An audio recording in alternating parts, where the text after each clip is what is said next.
Welcome back to the Weebly Corner. I am your host Sloppy, and by the title of this video, yeah, we're talking about Mai-chan.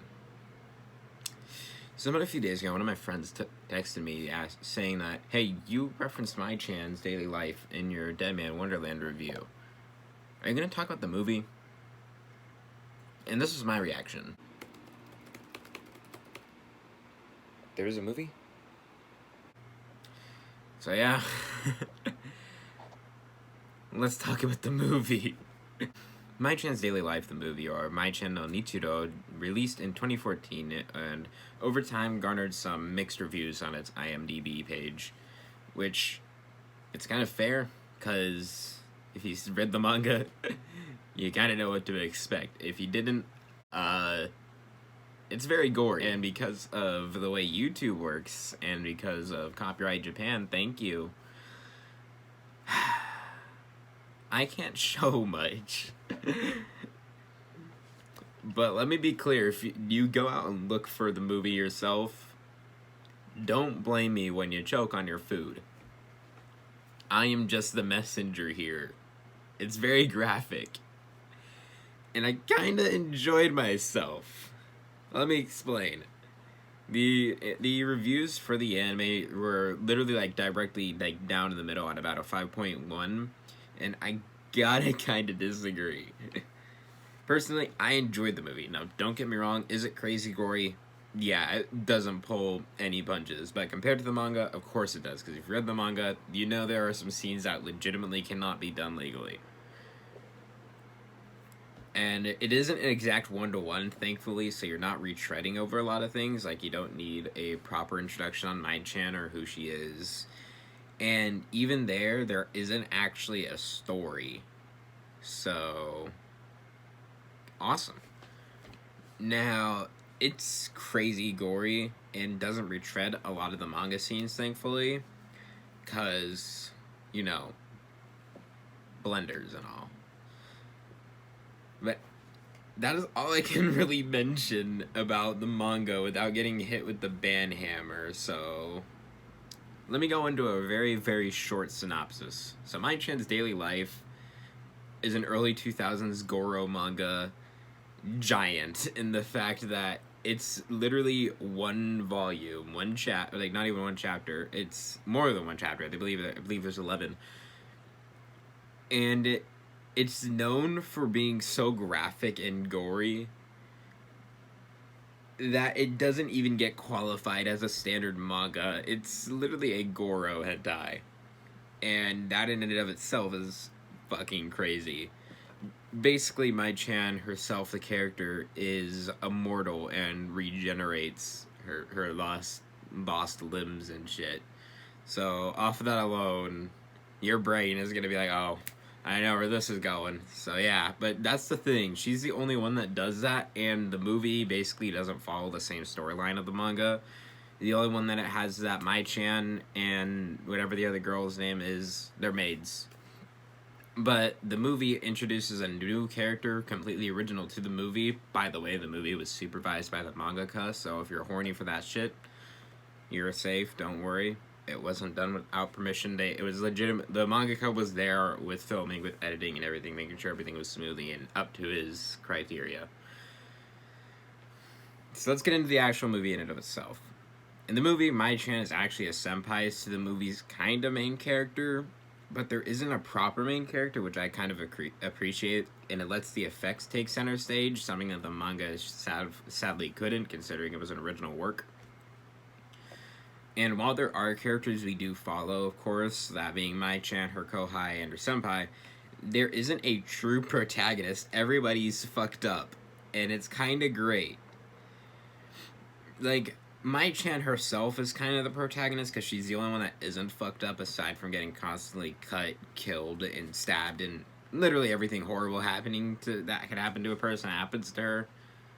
She herself is a supporting character in this, which, as I said earlier, I like when it comes to this story, because there isn't one. We don't need one. All we need to do is just look at the shocking gore and enjoy ourselves with that. It's shot like a really low budget artsy art project for like a film college. If your film college was just let me see what everybody else is doing and do what I can't do, and we're gonna submit that, and you somehow got an A- on it.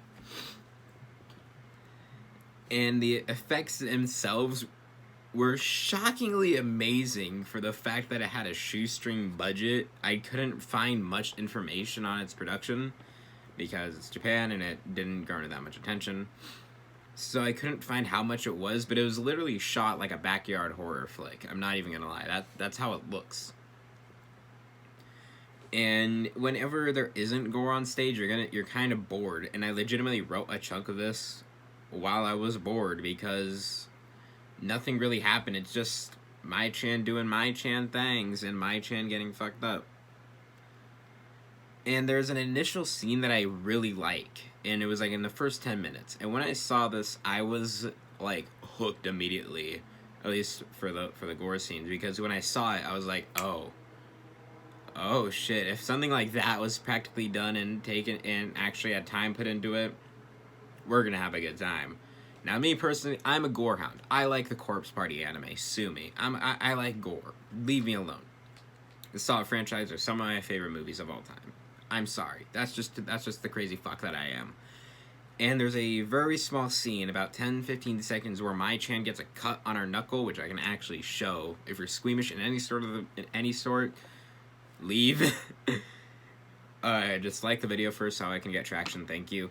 But if you're squeamish in a sense to just even small little cuts, look away. I'm gonna describe it when we come back anyways.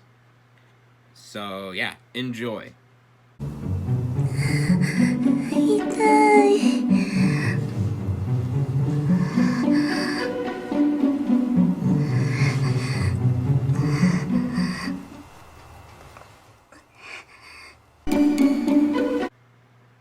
It kind of gives me, at least this scene alone, gives me like vibes of the original Evil Dead movie on how you could see like when they did the stop motion scarring on that one chick's ankles. Like it like did the stop motion thing, and I really like that and how they healed it and how it just kind of faded away considering it was a tiny cut. And that's our only introduction to Mai-chan. Then we just get her name, and that's all we need. That's all you do need for this character, for this story. And I'm glad it was just kept to no words aside from later being, this is Mai-chan, you're working under her, she's your senpai, you're her kohai, listen to her, she's gonna show you whatever. That's all we need for an introduction to Mai-chan. We just need that little cut getting healed, and then this is Mai-chan, that's her name. You're good to go. That's all you need. Nothing else is really said about the plot and all the characters, only that there's a new maid, and she finds out due to a scene that I can't really describe. It just has to do with an eyeball. Very interesting. But it has to do with an eyeball that I can't really describe because YouTube. And she finds out that she's into all this shit. And that's all I can really say. But I really want to talk about this more, so YouTube, please don't hurt me. Now, I probably would be able to show you more, like, at least small bits of footage, but I can't because of copyright. Thank you, Japan. And the only downside is I can't really refilter it over to try and squeak past that, oh, it's edited, it's not the original footage, I didn't take it, I changed it.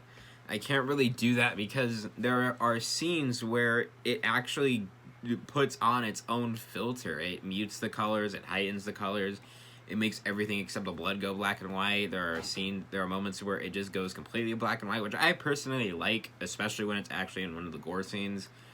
It just reminds me of the manga. That's just who I am. I read a lot of reviews on at least those scenes, and a lot of people didn't like it because it's like something only a YouTuber would do. Like, it's not even an hour-long film. It's like, what, maybe 55 minutes? What the fuck did you expect? You saw it, if you saw the trailer, you knew it was going to be low budget. You knew it was going to be shot awkwardly. There are moments where you can see this top of the little studio they were filming in, which is fine. I personally didn't mind that. I'm okay with seeing low-budget shit, because a lot of the times, especially with films like these, they chop some of the things like the cinematography, the lighting, which is another topic I'll get into, There's one moment where I wish the lighting was better. They throw a filter over some of the less believable effects, which is okay because it actually gives it even more of a creepy vibe, especially when it goes black and white. That's just me personally. It just kind of sells it a bit because one, reminds me of the original manga, and it just kind of looks like, in the smaller moments, it looks a little bit better. So, in my mind, I think people went into it thinking it'd be on par with higher budget Japanese splatter and horror films like Ringu and whatever the original Grudge version was. But if you go into it without that mindset, like just knowing that it's going to be fairly low budget, a majority of the budget went to the effects and the soundtrack, which actually doesn't have that many song tracks in it. I wish that I could find solo versions of them legally. I can't, sorry. But both of those are legitimately solid. I'll touch on them a little bit more later. But if you go into it with the mindset that if you just like watching gore being gore, have at it. You're not gonna have a bad time with this. It's pretty queasy. It's really intense at points. I just wish I could describe it or show you some, but I can. And it's all in Japanese, of course, the Japanese audio. I know legal copies have English subtitles, but even if you have just a very rudimentary understanding of Japanese, you're not going to get a lot of the more complex sentences or themes. It's not that matters. All you need to know is what's happening, I love you, and the characters' names, and you're good to go. That's all you need. You'll be fine. You don't need to understand what they're talking about to understand what's going on. It's thankfully not very plot heavy. You can get through it without knowing any at all. You can get through it with a rudimentary skill. Hell, you can even get through it if you know Japanese like it's your native language. But even if you do understand even attack, it adds a little bit of a layer that you're watching a film, takes you out of it a little bit, but it also has that aura of I'm allowed to look at this. It's not that this is illegal in any sense of the fashion. Like, it does look fairly low budget. It looks bad, I'm not gonna lie. It does look pretty nasty at times, and that's from a quality standpoint. Not even the effects. The effects really fucking solid. They're actually pretty phenomenal for its budget of a fucking ham sandwich. But just because of the way that it's shot and the fact that there's not that many color correction moments, it does give you the idea of, am I allowed to be watching it? Because it's shot like that type of film. You're literally just going to be watching a low-budget splatter flick with intense gore and an aura of one of the characters being into that sort of thing. And because it's a Goro film, it has all the experience and the bells and whistles of including intense gore in slightly sexual scenes involving maid fetish moments and gore fetish moments. And as stated earlier, the score is creepy. It's actually well done. I'm not gonna lie. I would probably put it on par, at least in my personal basis, for listening to it as much as I listen to the Higurashi score. I personally listen to that while editing sometimes, and I'm not gonna lie, it's a pretty enjoyable time. I would probably do it with some of the tracks featured in the Mai-chan movie, if I could find a legal version of it. And I like that the soundtrack's only there when it needs to be. It's not like other horror films where the soundtrack never shuts the fuck up. It's literally only there when it has to be, when it's dire, or when it doesn't even need to be. There are scenes where it happens in the background because nothing's going on screen, which is okay. There are scenes where you're witnessing intense gore and torture towards poor little Mai-chan, but the soundtrack is still going on. It's okay there. It just actually stops playing, thank God, at some points.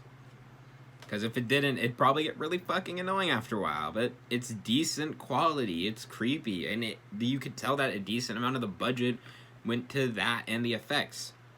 Now, I legitimately can't show you much of the movie aside from a few stills and, of course, Mai-chan's cut on her knuckle. Enjoy those, and you can piece together if you want to view it on your own. Because of copyright and YouTube Senpai being mad at me, but there are some similar scenes between the manga and movie, but thankfully it's not one-to-one, because potentially I didn't want to see a blender again but there is a sex scene involving a chainsaw, and as I've been saying throughout the video, the effects are really solid, and it's a damn shame that I can't show you some of my legitimate and favorite moments of the film.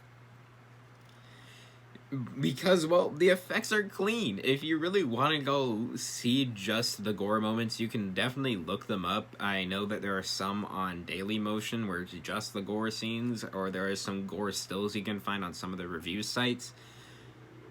And I can't really knock the movie on what it does. I didn't want to go into it thinking it was going to be super high budget, because from the trailer alone, the YouTube trailer alone, I knew I wasn't going to get that.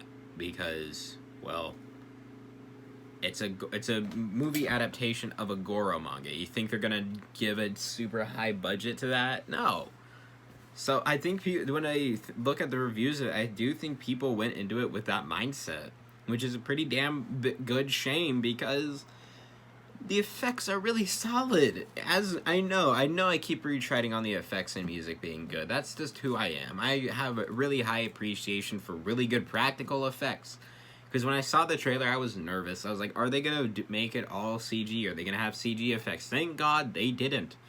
They just shot it in a way that they hide some of the hamminess of the effects sometimes. They toss a filter over it when it looks really bad, which is okay. I like that. They actually substituted for their lack of extreme quality and the willingness to throw a lot of money at it. And it's shot in like an artistic yet adult film manner, and it's all just mostly solid. Is the writing hammy at times? Of course. What were you expecting? You can't really just expect amazing gore effects in a film that's about Goro and erotica and get really great artistic writing out of it with a deeper meaning. You're not going to get that. Of course, you're not going to get that. I don't know what you're expecting if you are going to want that. If you do, I think there's a movie for you for that. If you like the Metal Man series, or you just like body horror in different ways, watch the Metal Man movie. I want to do a video on it if I can. It's a legitimately good body horror flick where a guy gets in a car wreck and metal just starts sticking to him, and he just becomes a cyborg dude kind of thing. It's one of those where it just keeps getting further and further. Back to Mai-chan. If you're a gorehound like me, and you just want to watch something really creepy and just splattery gore for the sake of it, you're not going to have a bad time. You're going to enjoy yourself. You're going to have scenes where it's really bloody and gory. You're going to have the teasing scenes where there's not too much blood, not too much gore. I mean, the least amount of that is Mai-chan's little knuckle cut, and even then, they chop off a finger in one and another one. And it's not even an hour long, so if you want a quick, short, nasty watch, have at it. You're not gonna have too bad of a time. If you need a story to enjoy movies, this is not gonna be it for you. I'm sorry. The one little story is that there's a new maid, and the maid joins, the maid witnesses Mai-chan's torture and finds out she's into that shit on a sexual level. And then we just follow that. That's really the entire story, which is okay, because you don't need a story for this movie. I'm actually kind of glad they left it at that and made it that what it is, because it was able to accomplish some of the things within the manga without being illegal.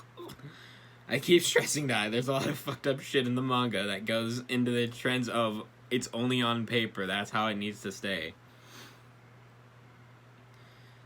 And I gotta say something. The actresses don't really look like their manga counterparts, except for the new character, because the mangaka just drew a character for the movie character. He just drew what the movie character would have looked like in his art style, and it's actually fairly close. But holy shit, the guy that they got to play Master looks like you just grabbed him from the manga and pulled him into reality. It's fucking 1-to-1. I mean, look at this. It's amazing. It's great. It kind of makes me laugh on how close it is, because I read Mai-chan a while ago, I kind of forgot what Master looks like. He's only seen in the beginning. And they show a picture of his manga counterpart in the credits, and I'm like, holy shit, the guy looks exactly like him. Oh my god. Everybody else kind of looks like him, but kind of not as well. Mai-chan's hair is longer, and she doesn't have the same exact face, but what did you expect? But the guy that they got for Master is 1-to-1. It's great. Now for our final word, and ironically, my review of a Goro film is more structured than manga review. Go figure. I really enjoy this movie, less for the whole erotica part of it. I wasn't really into that because, well, that's not just what I like viewing. But holy shit, I'm fucking in love with the soundtrack and its effects. The soundtrack is creepy. It's only around when it needs to be, thank God. There aren't really many songs which just plays in repetition over it's not even an hour-long running time, which I'm fine with because, well, that's probably what Mai-chan went through, just constant repetition of being fucked with and tortured throughout the entire time of her stay at the mansion.